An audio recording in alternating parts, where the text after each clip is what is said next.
Hi, good day everyone. I'm Yang Shen, a recent graduate of NTU's Global Health Program and currently the International Project Specialist at the Taiwan Fact Check Center. Today, I'm presenting the progress of our 6 months collaborative project with the Vera Files organization entitled Empowering Filipino Communities in Taiwan to Combat Misinformation. Now, let me start with our project introduction. In Taiwan, there are an estimated 159,000 immigrants and migrant workers from the Philippines. Taiwan Fact Check Center partnered with the Vera Files organization, the IFCN certified Philippine fact checker that launched their bilingual fact-checking tip line called Vera. This year, we introduced Vera to Filipino communities here in Taiwan in order to address the misinformation threat among the Filipino communities. Currently, there is a comprehensive misinformation threat within the Filipino communities in and outside of the Philippines. In the post-information era, Filipinos have a hard time determining truth from false information. And as of 2021, the Digital Marketing Institute branded the Philippines as the top country which uses social media the most. According to the report, internet usage of Filipinos is 60% higher than the average. On social media, Filipinos spend an average of 4 hours and 15 minutes daily. With this, Filipinos have been an easy target of disinformation and misinformation on the internet. In recent years, the IRI, or the International Republican Institute, wrote an article about how digital misinformation is distorting facts in the Philippines. They said that social media remains to be the dominant news source of most voters. Nearly half of all adult Filipinos get their news from digital sources, with 44% of them citing Facebook as their primary news source. This presents an opportunity for anti-democratic actors to exploit the space of misinformation and disinformation. In a 2020 Oxford Internet Institute study in the Philippines, they discovered that political parties, government organizations, and politicians had already carried out or recruited private companies to carry out digital manipulation efforts. This poses severe risks to democratic principles and procedures.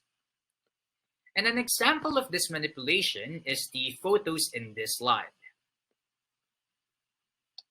During the election campaign period, a Facebook post claimed that there had been many attendees in one of the political caravans of Bongbong Marcos.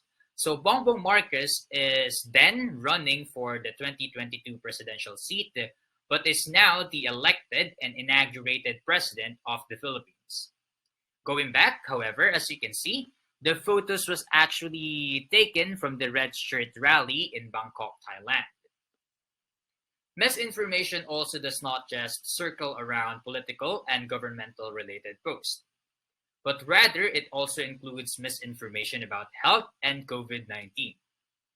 As you can see, last 2020, a widespread post talked about how face masks can cause cancer. But health professionals and the Vera Files organization debunked this claim already and posted an article on how this post is a false and a misinformation. Now let's go to the tip line that was introduced to the Filipino communities by the Vera Files organization. Like any other tip lines, Vera is an automatic chatbot that Filipinos can interact with when they want to fact-check an article or social media post.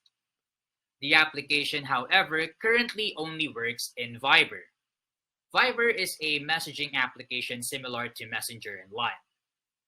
Vera Files also has a Viber community where you can see all the articles and posts the organization has already fact-checked.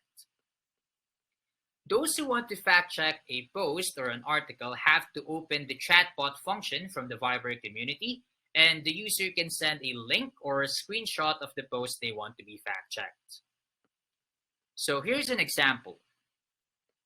A blog titled Noy Noy Aquino, a candidate who wastes our time and our money, has been sent by a user to the tip line to check its validity.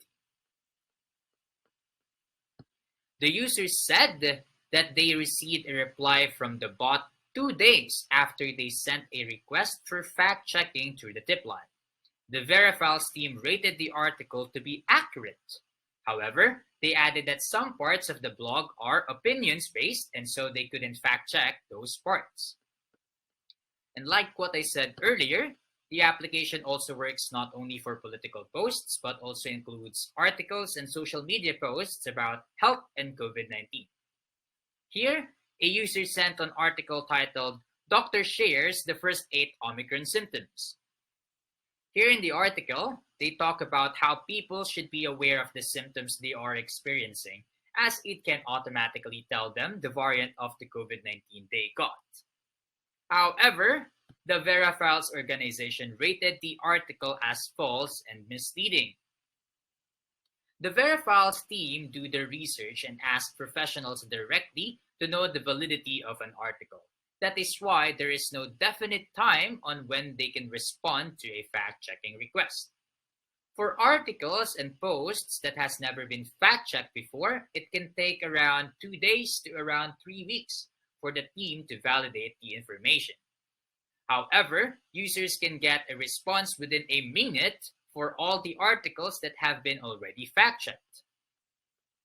Overall, Verifiles organization focuses on 2 projects. First, they cover the statements of public figures such as politicians, public officials, vloggers, and celebrities and check whether their statements are factual, not or misleading. And the second one is fact-checking the information that has been viral and has been seen by many social media users. Verifiles organization is one among the third-party fact-checking partners of Facebook in the Philippines. Now let's proceed with how our team visited different Filipino communities here in Taiwan to advertise the tip line and for Filipinos to be more aware of fact-checking. At first, we actually targeted different locations here in Taiwan, which has a large population of Filipinos. So these locations are Taoyuan, Taichung, Hualien, Kaohsiung, and Hsinchu. However, due to the restraints on time and limitations caused by COVID-19, we were only able to visit Filipino communities in New Taipei, Taoyuan, Taichung, and Hualien. We visited shelters and non-governmental organizations that help Filipinos who were victims of illegal recruitment, maltreatment, and also abuse. These organizations include the Serve the People's Association, Ugnayan Migrant Center, and the House of Refuge. And in addition to all of this, we were also able to visit Filipino workers from different companies, most of which are electronic and technology firms.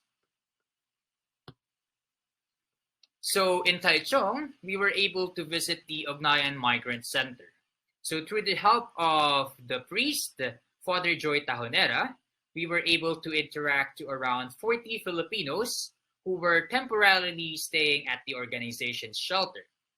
We introduced the tip line and most of them actually gave us a good feedback on how the application is useful for confirming COVID-19 information posts and of course the 2022 Philippine election-related posts.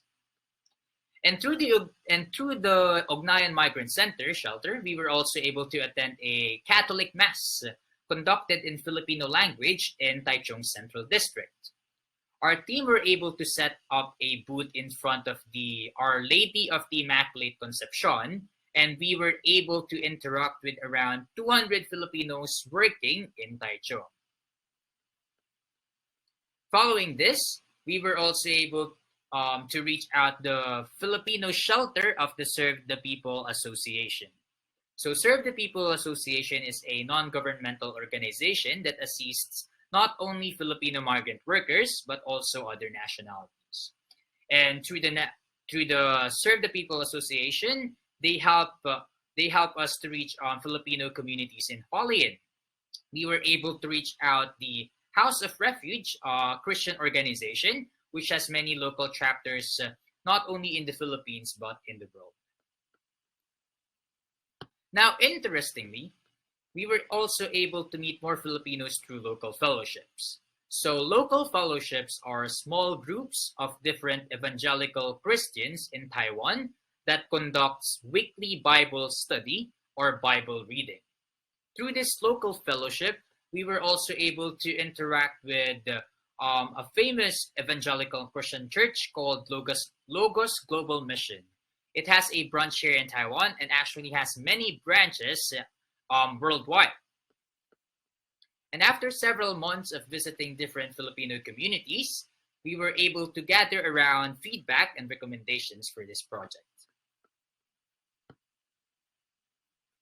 Here, first, some users said that they received a fast response for some of the articles and posts they submitted to the chatbot. However, at the same time, most of the posts or articles they submitted didn't get fact-checked, nor did they receive a notification from the bot that the article they submitted could not be fact-checked. Next, we also encountered some problems during the visit. Some Filipinos who tried to download the Viber application in order for them to use the tip line received an error saying they couldn't register and sign up in Viber. So this is the error they received.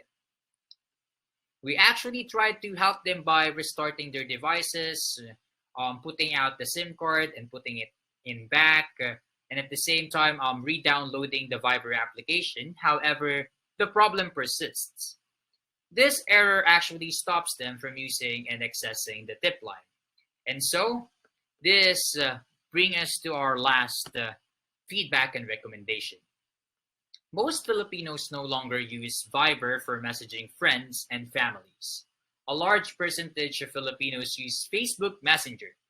And so the tip line will have a better reach if it's in a more popular messaging application such as the Messenger.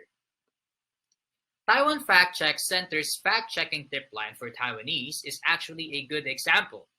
Since most Taiwanese use the messaging application Line for communicating, the Taiwan Fact Check Center established their tip line in Line.